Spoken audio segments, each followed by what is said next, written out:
बोलिए भारत माता की, भारत माता की, भारत माता की। हमारे भारतीय जनता पार्टी के बहुत ही जुझारू, कर्मठ और संवेदनशील अध्यक्ष श्री C.R. पाटिल जी, हमारे गुजरात प्रांत के बहुत ही संवेदनशील, यशस्वी और सबको साथ लेकर चलने वाले ऐसे हमारे मुख्यमंत्री सम्माननीय भूपेंद्र सिंह पटेल जी, हमारे हर्ष सांघवी जी, भारत सरकार में मंत्री, हमारे विजय भाई शाह जी जो हमारे नगर के अध्यक्ष हैं, श्री गोवर्धन भाई झड़पिया जी जो वडोदरा सिटी के इंचार्ज हैं, बालकृष्ण शुक्ला जी, हमारी रंजन बहन भट्ट जी यहाँ की लोकप्रिय सांसद, बहन गीता बहन राठवा जी जो हमारी सांसद हैं, मनसुख भाई वसावा जी हमारे सांसद, राजेश भाई पाठक जी हमारे इंचार्ज वडोदरा डिस्ट्रिक्ट के, नीलेश सिंह राठौड़ जी हमारे मेयर, सतीश भाई पटेल जी जिला के अध्यक्ष, अशोक भाई पटेल जी, सुनील भाई सोलंकी जी, हमारे सोलंकी जी जसवंत सिंह सोलंकी जी और हमारे सभी विधायकगण, हमारे सभी चुने हुए प्रतिनिधि और हमारे सभी वरिष्ठ पदाधिकारी और कार्यकर्ता बंधु जो वडोदरा सिटी से यहाँ पर आए हैं, विभिन्न बूथ से, विभिन्न बूथ के अध्यक्ष, बूथ के सदस्य, बूथ के पेज प्रमुख, सभी लोग यहाँ पर उपस्थित हैं। सबसे पहले तो मैं अपनी ओर से और भारतीय जनता पार्टी की ओर से आप सबको यहाँ पर जिस गर्मजोशी से आपने मेरा स्वागत किया है उसके लिए आपको हार्दिक धन्यवाद देता हूँ और बधाई देता हूँ। मैं युवा मोर्चा का विशेष धन्यवादी हूँ क्योंकि जिस घनघोर भारी बारिश में उन्होंने मोटरसाइकिल रैली निकाली और जरा भी उनका जोश ठंडा नहीं हुआ और सारे रास्ते उन्होंने मेरा जो स्वागत किया है वो युवा मोर्चा के युवा ताकत को भी दिखाता है और उनके मन को भी दिखाता है, इसलिए उनका मैं विशेष धन्यवादी हूँ। आज जब मैं यहाँ आया हूँ तो मैं आप सबको धन्यवाद भी देना चाहता हूँ क्योंकि विगत विधानसभा के चुनाव में भी आप सबके बीच में आया था, आपकी छोटी बड़ी बैठकें भी ली थी, जनसभा भी की थी और आप सब लोगों ने पूरी हिम्मत के साथ जो काम किया उसने गुजरात में तो रिकॉर्ड तोड़ा ही तोड़ा, लेकिन देश में भी एक नाम स्थापित किया है। इसके लिए आपको मैं विशेष करके बहुत बहुत बधाई देता हूं और शुभकामनाएं देता हूं। मित्रों, अभी हमारे भूपेंद्र भाई आपके सामने बता रहे थे कि किस तरीके से गुजरात आगे बढ़ा है, किस तरीके से देश आगे बढ़ा है और उसी में उन्होंने 9 साल सुशासन और गरीब कल्याण, सेवा, सुशासन और गरीब कल्याण की बात भी कही है। मित्रों, ये हमारा सौभाग्य है कि हम ऐसी पार्टी से आते हैं जिसको अकेला ये कहने का हिम्मत होती है कि यह पॉलिटिकल पार्टी, राजनीतिक दल सिर्फ राजनीति ही नहीं करता है, राजनीति के साथ साथ समाज के लिए सेवा भाव से खड़ा रहता है, तो वह भारतीय जनता पार्टी होती है। और इसका जीता जागता प्रमाण इस बात को बताता है कि दुनिया में जब इस क्षति का सबसे बड़ा त्रासदी आई, पेंडेमिक आया, तो सब लोग घर में घुस गए, कोई राजनीतिक दल देखने को नहीं मिला। नेता ट्विटर पर मिले, फेसबुक पर मिले, पर सामने नहीं आए। ये भारतीय जनता पार्टी के लाखों कार्यकर्ताओं ने करोड़ों लोगों की कोरोना में सेवा की, ये भारतीय जनता पार्टी ने की और दुनिया में अपने आप को स्थापित भी किया।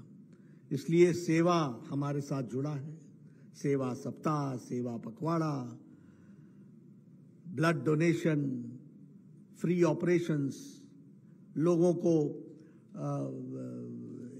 जो हमारे विशेष, जिसको हम स्पेशल एबल्ड चिल्ड्रन बोलते हैं, उनको हम स्पेशल एड्स देना, उनको हम सपोर्ट सिस्टम देना, ये सब काम अगर कोई करता है तो वो भारतीय जनता पार्टी का कार्यकर्ता करता है, ये हमको समझना चाहिए।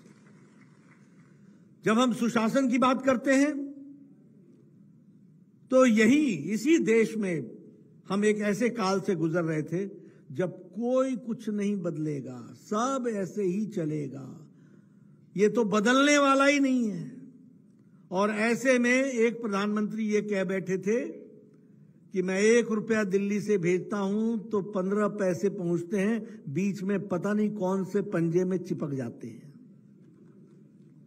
वहां आज डायरेक्ट बेनिफिट ट्रांसफर के माध्यम से 28 लाख करोड़ रुपए लोगों के खाते में पहुंचाने का काम किया, तो यह सुशासन का रूप दिखता है।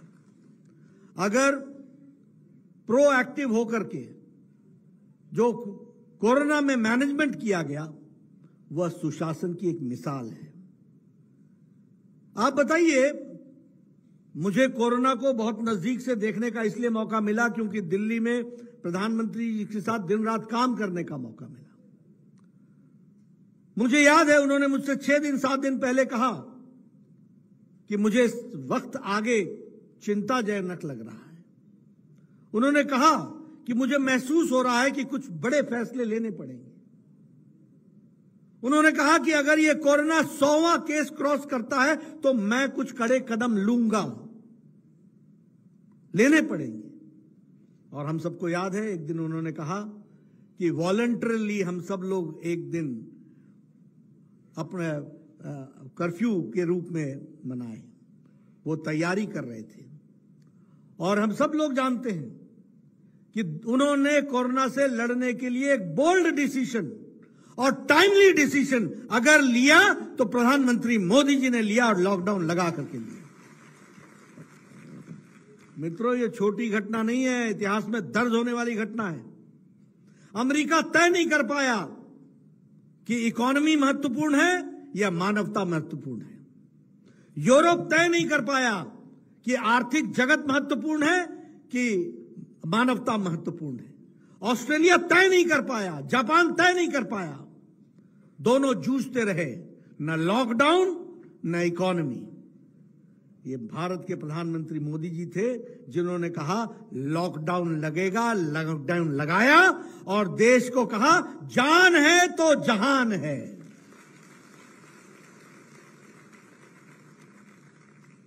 और याद कीजिए, एक personal protection equipment PPE kit एक नहीं बनाता था भारत, एक।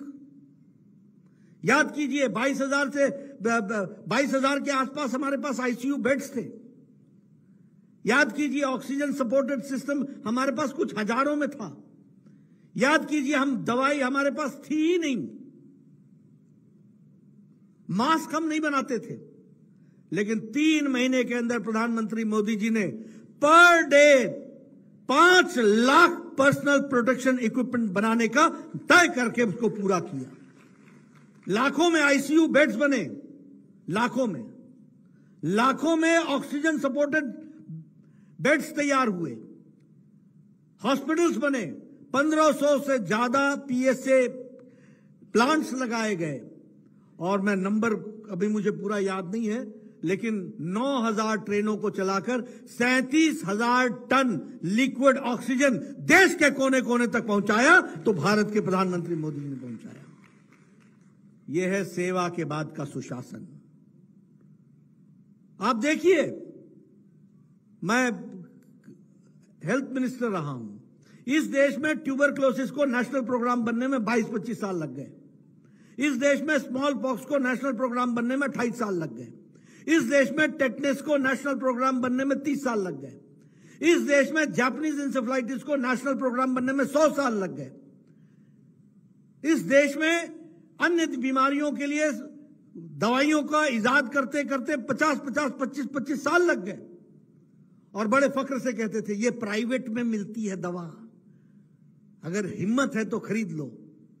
ऐसे में आपको जानकर आप याद रखिए मेरे आंकड़ों को, 20 जनवरी 2020 को पहला केस डिटेक्ट हुआ था कोरोना का।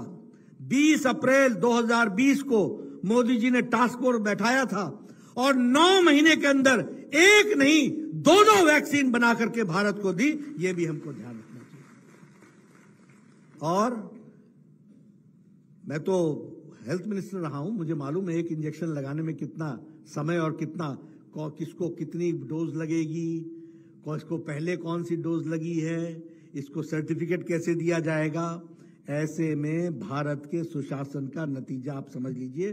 220 crore dose, double dose with booster, और वो भी मुफ्त लगा करके इस देश को सुरक्षा कवच पहनाया तो आदरणीय प्रधानमंत्री मोदी जी ने पहनाया सुरक्षा कवच।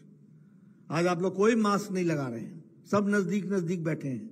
220 करोड़ डोज लगा करके। और अब आप याद करो ऑपोजिशन को, ये मोदी टीका है। आप भूल गए, ये मोदी टीका है। हम जानवर नहीं हैं, बिना ट्रायल के हम लगाएंगे नहीं। वैसे हमेशा ट्विटर पर मिलते हैं, पर डोज चुपके चुपके लगा बैठे, तब नहीं आए ट्विटर पर। यह है ऑपोजिशन। और मेरे को मिले तो मैंने कहा कैसा लगा मोदी टीका, कैसा लगा, ये हिसाब। और 220 करोड़ डोज लगा है। आप देखिए अमेरिका में अगर आप जाएंगे तो आपको कोरोना के टीके का कागज में सर्टिफिकेट मिलेगा, और भारत में आपको आपके मोबाइल पर सर्टिफिकेट मिलेगा। यह डिजिटल इंडिया है। यह है सुशासन, यह है सुशासन का तरीका। यूक्रेन की लड़ाई हुई, आप बताइए कौन सा ऐसा प्रधानमंत्री है जिसने एक साथ एक वक्त में पुतिन से बातचीत की, एक साथ एक वक्त में ज़ेलेंस्की से बातचीत की और युद्ध को रुकवाया, और 22,000 बच्चे तिरंगा झंडा लेकर के वापस आए, तिरंगा झंडा लेकर के वापस आए। और तो और कई दूसरे देश के भी बच्चे भारत का तिरंगा देश का झंडा लेकर के आ गए। आप मेरा इशारा समझ रहे होंगे, वो भी तर गए। हम तो वसुधैव कुटुंबकम में विश्वास करने वाले लोग हैं, लेकिन प्रधानमंत्री जी ने यहां से कैबिनेट मंत्री भेजे बॉर्डर पर, और बॉर्डर पर कैबिनेट मंत्री भेज करके वीजा लगवा करके और उनकी सुरक्षा में, उनके देखरेख में भारत के बच्चों को वापस दिल्ली पहुंचाया गया। यह हमको समझने की बात है। आप बताइए लेबनान से हमारी बहनों को निकाल करके लाए थे कि नहीं लाए थे मोदी जी? आप बताइए यमन से निकाल करके लाए थे कि नहीं लाए थे? आपने अफगानिस्तान की वो तस्वीर देखी है ना कि उड़ता हुआ एरोप्लेन में लोग लटके हुए हैं। वहां से भी सुरक्षित भारत के लोगों को यहां से जहाज भेज करके लाए कि नहीं लाए प्रधानमंत्री मोदी जी?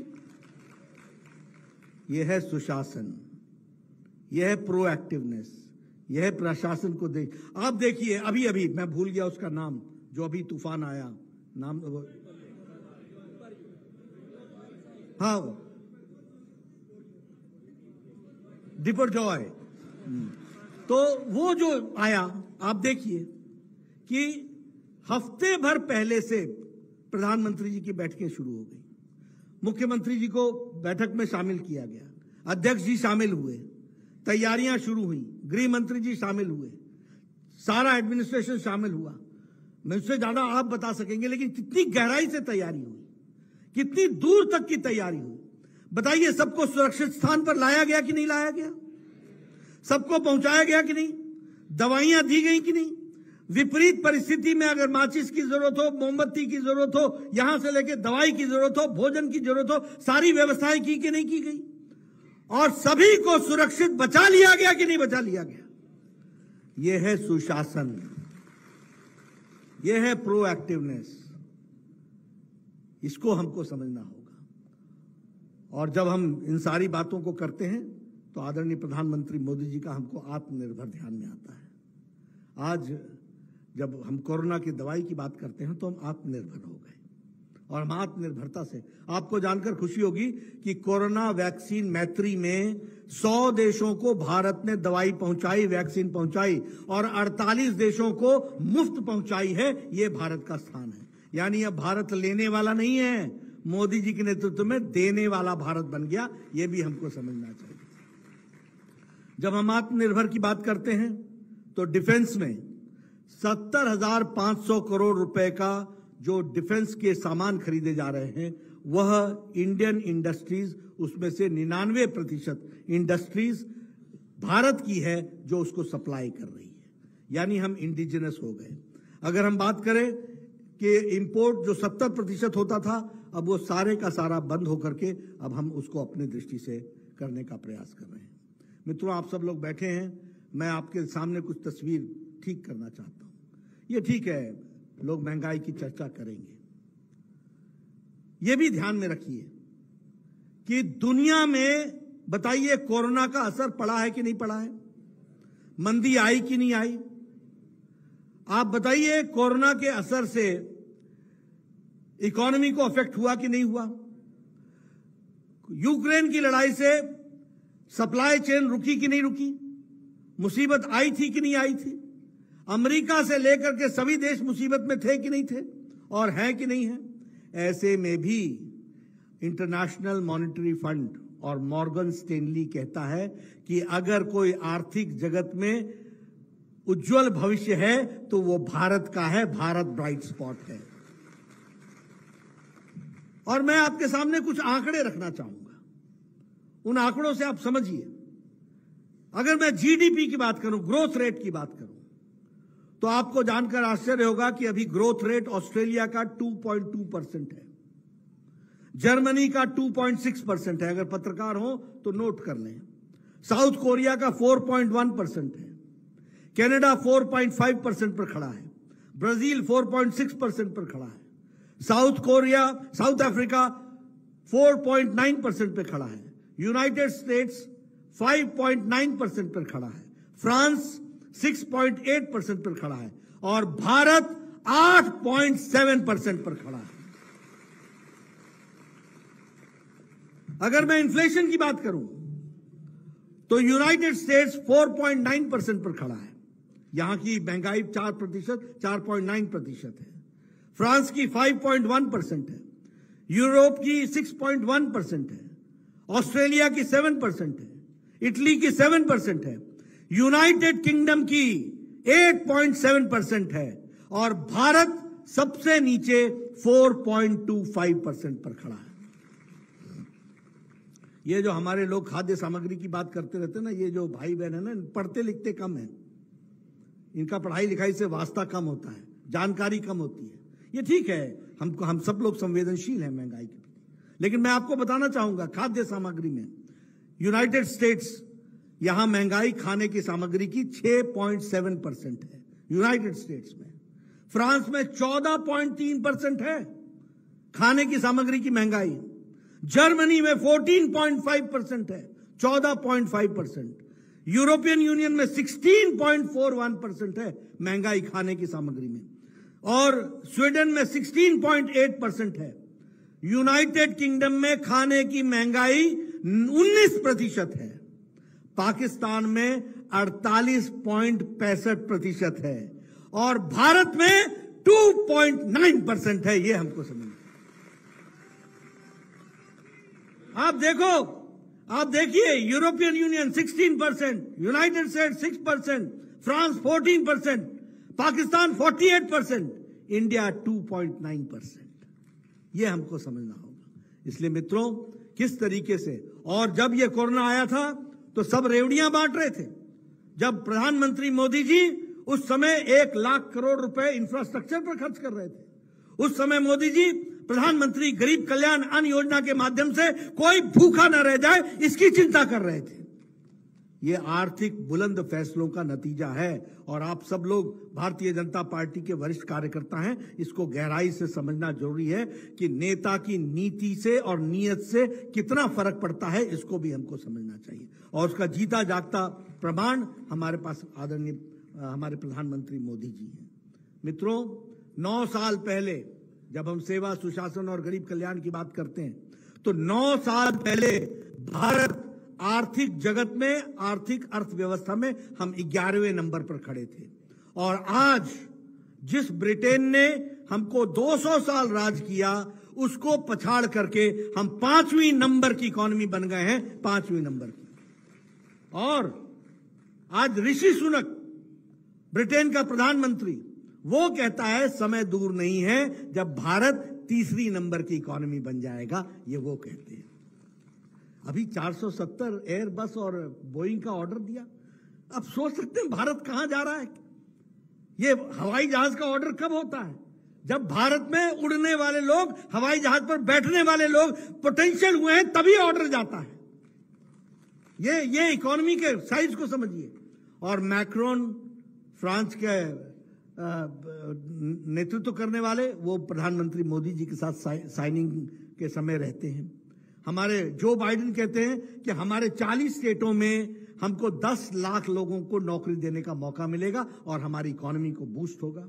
हमारे ऋषि सुनक कहते हैं, जो रोल्स रॉयस की इंजन देने वाले हैं 470 एयरबस को जो ऑर्डर दिया गया है, वो कहते हैं कि Indian economy will be now the 3rd largest economy in the world. ये हमारी परिस्थिति आकर के खड़ी होती है। अगर हम बात करें कि हमारे को आज सारे इकोनॉमिस्ट और इंटरनेशनल मॉनेटरी फंड से लेकर के सब कह रहे हैं कि बैंकिंग को ट्रैक पर लाने का काम आदरणीय प्रधानमंत्री मोदी जी ने किया है। आज बैंक्स वापस आ रहे हैं। इलेक्ट्रॉनिक एक्सपोर्ट्स हमारा 70,000 करोड़ रुपए का हो गया है। मोबाइल जो आप सबके हाथ में होता है, 9 साल पहले यही मोबाइल, ये मोबाइल हम सबको, ये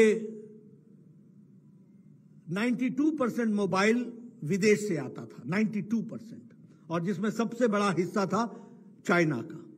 आज भारत 97% ऑफ मोबाइल इंडिया में मैन्युफैक्चर कर रहा है। यह परिस्थिति आ गई और एप्पल भी अब यहीं बनने लग गया है। और उसी तरीके से अगर मैं बात करूं, इस बात में 4थे नंबर से हम 2रे नंबर पर आ गए। आपको याद होगा प्रधानमंत्री मोदी जी ने खिलौनों के बारे में कहा था मन की बात में कि भारत में खिलौनों को बनाने को प्रमुखता देनी चाहिए और आपको खरीदने में प्रमुखता देनी चाहिए। कहा था कि नहीं कहा था? आज भारत, पहले हमारे गणेश जी भी चाइना से आते थे, आज भारत टॉय इंडस्ट्री में 3रे नंबर पर खड़ा है एक्सपोर्ट में। यानी हम अपने नेशन की कंजम्पशन तो पूरा करते ही हैं, लेकिन एक्सपोर्ट में भी। और उसी तरीके से फार्मास्यूटिकल्स में हमारा प्रोडक्शन और इंपोर्ट हमारा 138% बढ़ा है। यानी दुनिया की फार्मेसी अगर बनी है तो भारत बनी है, और उसमें गुजरात का बहुत बड़ा योगदान है। इस बात को भी हमको समझना चाहिए। अगर मैं बात करूं, आज अमेरिका में अगर कोई 5 गोलियां खाता है तो उसमें से 1 भारतीय गोली भी खाता है। ये आज हमारी इंडस्ट्री की स्थिति हो गई है। और उसी तरीके से आपने देखा होगा कि इस पेंडेमिक के बाद IMF ने कहा कि भारत की गरीबी 22% से घट के 10% हो गई और भारत की अति गरीबी 1% से भी कम हो गई। इस बात को हमको समझना चाहिए। मित्रों, ये मैंने आपके सामने आर्थिक जगत की बात कही। आप पूरे डंके के चोट पर कह सकते हो कि आज भारत को मजबूती के साथ खड़ा करने का काम किया है तो आदरणीय प्रधानमंत्री मोदी जी ने देश को स्थापित किया है। इसको हमको कहना चाहिए। 9 साल पहले क्या था? भ्रष्टाचारी देश। 9 साल पहले क्या था? पॉलिसी पैरालिसिस वाला देश। 9 साल पहले को अब क्या था? मालूम ही नहीं था कि प्रधानमंत्री के कार्यालय से चलता है या कहीं और से चलता है, कोई पता नहीं था। और आज मजबूती के साथ, और उसी के साथ साथ प्रधानमंत्री जी ने और भारतीय जनता पार्टी ने उनके नेतृत्व में राजनीति की, प्रधानमंत्री जी ने डेफिनेशन बदल दी, उसकी व्याख्या बदल दी। पहले क्या था राजनीति? जातिवाद, परिवारवाद, तुष्टीकरण, यही था कि नहीं था? वोट बैंक पॉलिटिक्स से निकाल करके विकासवाद पर पहुंचाया तो आदरणीय प्रधानमंत्री मोदी जी ने निकाला। वंशवाद से देश को निकाल करके अगर विकासवाद के साथ जोड़ा तो आदरणीय मोदी जी ने किया।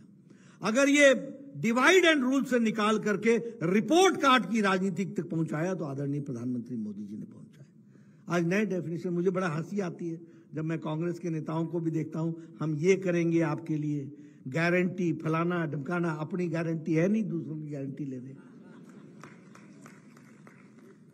तो ये जो हमको देखने को मिला, politics of report card, politics of development, इसने हमारे राजनीति की संस्कृति को बदल डाला है।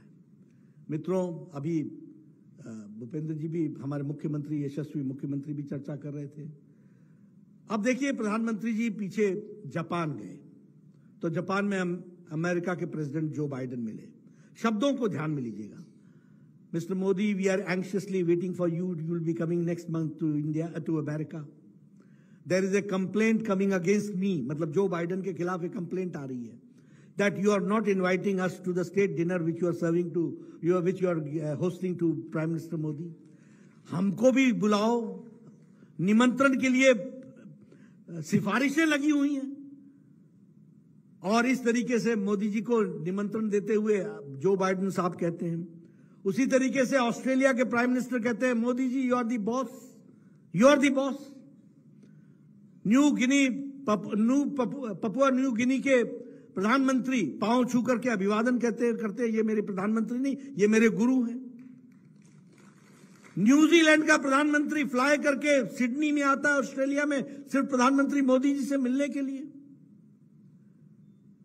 और उसके साथ साथ देखें, कोई कह रहा है Modi you are the boss, हमारे ग्लोबल, कोई कह रहा है Modi you are the global leader, कोई कह रहा है कि you are the chief reformer in chief, कोई कह रहा है आई एम योर फैन। ये दुनिया में लोगों ने प्रधानमंत्री मोदी जी के बारे में कहा है, लेकिन दुख के साथ जब ये दुनिया में प्रधानमंत्री मोदी जी की छवि बनती है, तो हमारे कांग्रेसियों के पेट में मरोड़ उठता है, यहां मरोड़ उठता है, पचता नहीं है, अच्छा नहीं लगता। ये पहचानते नहीं है कि मोदी जी की तारीफ हो रही है तो भारत का स्थान बन रहा है, भारत आगे जा रहा है, और इस कारण से प्रधानमंत्री मोदी जी को लोग अपने तरीके से देखने का प्रयास कर रहे हैं। तो यहां पर ये बौखला जाते हैं, कोई बिच्छू नाम देते हैं, कोई सांप बोलते हैं, कोई चाय वाला बोलते हैं, लेकिन उनको मालूम नहीं है कि मोदी जी के साथ 140 करोड़ देशवासियों का प्यार जुड़ा है, और वो ताकत लेकर के आगे बढ़ रहे हैं।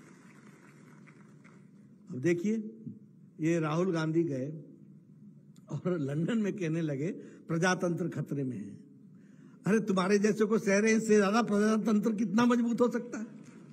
आपके जैसे को हम सह रहे हैं, जो देश की आधी आबादी को गाली देता हो, जिसको जेल से प्रताड़ना मिली हो, जिसको जेल से सजा सुनाई गई हो,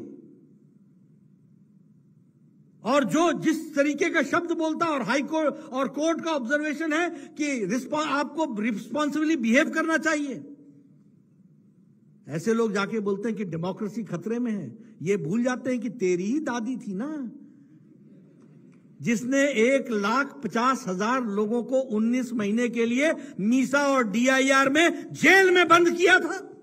किस मुंह से तुम डेमोक्रेसी की बात कर रहे हो? और कहां कर रहे हो? इंग्लैंड में, जिसने 200 साल हमारे ऊपर राज किया। ऐसे देशभक्त हैं, ये मोहब्बत की दुकान चला रहे हैं, ये नफरत का मेगा मॉल खोल के बैठे हैं। ये हमको समझना चाहिए। जो ये बोले कि देश की आधी आबादी हमारे OBC भाइयों को गाली दे, कोर्ट बोले वापस लो, वापस न ले, रस्सी जल जाए पर बल न जाए, ऐसा अहम, और वो OBC के नाम पर लोगों को इस तरीके की बात कहे, और वो मोहब्बत की दुकान खोले। मैं उनकी मोहब्बत की स्टोरी बताऊं आपको। आप बताइए, JNU में नारे लगे कि नहीं लगे? भारत होंगे तेरे टुकड़े टुकड़े इंशाअल्लाह इंशाअल्लाह, लगे कि नहीं लगे? JNU में नारे लगे कि नहीं, अफजल हम शर्मिंदा हैं, तेरे कातिल जिंदा हैं, लगे कि नहीं लगे? अफजल कौन था? पार्लियामेंट हाउस के अटैक का मास्टरमाइंड। उसको सजा किसने सुनाई? सुप्रीम कोर्ट के जज ने। सजा किसने माफ नहीं की? भारत के राष्ट्रपति उस समय के आदरणीय प्रणब मुखर्जी ने। यानी कातिल हो गए सुप्रीम कोर्ट का जज, कातिल हो गए प्रणब मुखर्जी और अफजल, हम शर्मिंदा हैं, तेरे कातिल जिंदा हैं और भारत होंगे टुकड़े टुकड़े इंशाअल्लाह इंशाअल्लाह। बताइए राहुल गांधी दूसरे दिन इनके साथ खड़ा मिला कि नहीं मिला? मिला कि नहीं मिला? ये मोहब्बत की दुकान चला रहे हैं, ये देशभक्त हैं, ये नफरत का मेगा मॉल खोल करके बैठे हैं। इसको भी हमको समझना चाहिए। मित्रों, अगर मैं बात करूं गुजरात के विकास की, बहुत सी बातें हो गई हैं, लेकिन अभी अमेरिका जब गए थे तो माइक्रोन्स की टेक्नोलॉजी आपको मिली है और मुझे बताया गया है कि अहमदाबाद में सेमीकंडक्टर्स का एक फैक्ट्री लगेगी और उसी तरीके से उसमें 6,770 करोड़ रुपए खर्च होंगे। गूगल आपके यहाँ 82,000 करोड़ रुपए खर्च करने वाला है, 82,000 करोड़ रुपीस। और वो हमारा ग्लोबल फिनटेक ऑपरेशंस का सेंटर बनाने वाला है गिफ्ट सिटी में। सेंट्रल के जो 1.25 लाख करोड़ रुपए के प्रोजेक्ट्स हैं वो आपको मालूम ही है। एक्सप्रेस हाईवे, भारतमाला, हमारा Ahmedabad Mumbai high speed train का ट्रैक, फिर उसी तरीके से 4 लेन 6 लेन एक्सप्रेसवेज, ये सब काम जिस तीव्र गति से चल रहा है और उसको आगे बढ़ाया गया है, चाहे रेलवेज हो चाहे एयरवेज हो। अब अगर 75 एयरपोर्ट बने हैं, 75 एयरपोर्ट बने 75 साल में, और 74 एयरपोर्ट बने 75 साल में, और 74 एयरपोर्ट बने 9 साल में, और 9 साल में भी 8 एयरपोर्ट आपके यहां दिए गए। ये भी हमको ध्यान में रखना चाहिए, ये भी मैं आपके सामने बताऊंगा। मित्रों, अगर मैं बात करूं तो हमारे राजकोट के all India institute of medical sciences की 1200 करोड़ रुपए का वो बना। मेडिकल कॉलेजेस, आज गुजरात में हर जिले में एक मेडिकल कॉलेज बन गया है कि नहीं बन गया है? उसको बढ़ाया जा रहा है कि नहीं? वर्ल्ड हेल्थ ऑर्गेनाइजेशन का ट्रेडिशनल मेडिसिन का सेंटर, वो भी मतलब WHO भी दुनिया में अगर उसने कोई वर्ल्ड हेल्थ ट्रेडिशनल मेडिसिन का सेंटर बनाया है तो वह भी गुजरात में बनाया है। यह हमको ध्यान में रखना चाहिए, उसको आगे बढ़ाया है। हमारे एशिया का फर्स्ट सोलर प्लांट गुजरात में, वर्ल्ड का लार्जेस्ट सोलर प्रोग्राम गुजरात में, ड्रग पार्क भरूच में बनने का तैयारी हो रही है 2,500 करोड़ रुपए की दृष्टि से। ये सारे विकास के आयाम तो एक तरफ है ही हैं, लेकिन गांव, गरीब, वंचित, पीड़ित, शोषित, दलित, युवा, महिला, इनका भी सशक्तिकरण हुआ है। और जिसके बारे में अभी आपके सामने उन्होंने सारी स्कीमें पढ़ दी, प्रधानमंत्री गरीब कल्याण अन्न योजना, प्रधानमंत्री स्वच्छता अभियान, प्रधानमंत्री, आपने सुना एक श्रृंखला उन्होंने पढ़ी। ये सब गांव, गरीब, वंचित, पीड़ित, शोषित, दलित, सबको मजबूती प्रदान करने वाले योजनाएं हैं। लेकिन मैं कुछ आपके सामने 1-2 उदाहरण जरूर देना चाहूंगा। मैंने अभी गोधरा में भी उसकी चर्चा की, पंचमहल में भी चर्चा की। ये जो आवास योजना है ना मित्रों, हमेशा याद रखना कि जब तक आपको अंधेरे का अंदाज ना हो, उजाले का मजा नहीं ले पाते हो। अगर उजाले का मजा लेना है तो अंधेरे को पहचानो। मैं 1993 में विधायक बन गया था और मेरा वीडियो मेरे पास आया करता था और कहता था कि आपको एक खुशखबरी सुनानी है। वीडियो मतलब ब्लॉक डेवलपमेंट ऑफिसर। वो क्या कहता था कि आपको इस साल एक पंचायत में एक घर इंदिरा आवास योजना में अलॉट हुआ है। एक पंचायत में एक घर इंदिरा आवास योजना में अलॉट हुआ है, बताइए इसको किसको दें? मैं कहता था भैया आप ही बांट लो किसको, मैं तो दे नहीं पाऊंगा। एक अनार 100 बीमार कैसे दूं, कैसे होगा? लेकिन आज मुझे खुशी है कि प्रधानमंत्री मोदी जी ने प्रधानमंत्री आवास योजना में 4 करोड़ घर बनाए हैं। 4 करोड़, 2 कमरों का पक्का मकान, 1 रसोई विथ गैस, 1 शौचालय विथ कोर्टयार्ड, और उसके साथ साथ घर के मालिक को मालकिन बनने का अधिकार भी दिया है। और गुजरात में 16 लाख मकान बने हैं। ये आप ध्यान में रखिए। अगर मैं स्वच्छता अभियान की बात करूं तो स्वच्छता अभियान की दृष्टि से देखिएगा तो 11 करोड़ इज्जत घर बने। 11 करोड़। मैं महिला बहनों के लिए विशेष करके बताना चाहता हूं, हम सब लोग राजनीति में लंबे समय से हैं। हम लोग देखते थे कि किसी भी गांव से गुजर जाओ, सुबेरे और शाम महिलाओं के झुंड अपने दैनिक नित्य कर्म के लिए जाया करते थे, खेतों में जाया करते थे। कोई सुरक्षा नहीं थी। क्या परिस्थिति थी और संख्या क्या थी? 11 करोड़, 11 करोड़। आज प्रधानमंत्री मोदी जी ने 11 करोड़ बहनों को इज्जत घर दे करके इज्जत देने का काम किया, उनकी डिग्निटी को रिस्टोर किया, तो प्रधानमंत्री मोदी जी ने किया। और 42 लाख इज्जत घर गुजरात में भी बने हैं। अगर मैं बात करूं प्रधानमंत्री आयुष्मान योजना की, यहां सब बैठे हैं, हम लोग सबको चिट्ठियां लिखते थे, मुख्यमंत्री जी इनके बाईपास होना है, कृपया 1.25 लाख देने की अनुकंपा करें, अनुशंसा करें। इनका किडनी का ऑपरेशन होना है, 5 लाख रुपए देने की अनुशंसा करें। कभी मुख्यमंत्री जी 5 में से 3 लाख देते थे, 2 लाख देते थे, बाकी देखते थे हम लोग कैसे करेंगे व्यवस्था। आज मोदी जी ने दुनिया का सबसे बड़ा हेल्थ कवरेज, 10 करोड़ 74 लाख परिवार, 55 करोड़ लोग, यानी भारत की 40% की आबादी। और आबादी में कौन? गरीब लोग। कौन लोग? रेड़ी वाला, फेड़ी वाला, रिक्शा वाला, ठेला वाला, सब्जी वाला, बस का ड्राइवर, बस का क्लीनर, बस का कंडक्टर, बस का को साफ करने वाला, ट्रक को साफ करने वाला, रैग पिकर जो कूड़ेदान से प्लास्टिक इकट्ठा करता है, बार्बर जो बाल काटता है, ऐसे गरीब लोगों को हर साल 5 लाख रुपए का हेल्थ कवर दिया। तो आदरणीय मोदी जी ने दिया, ये भी हमको ध्यान में। और आपने उसके साथ जोड़ करके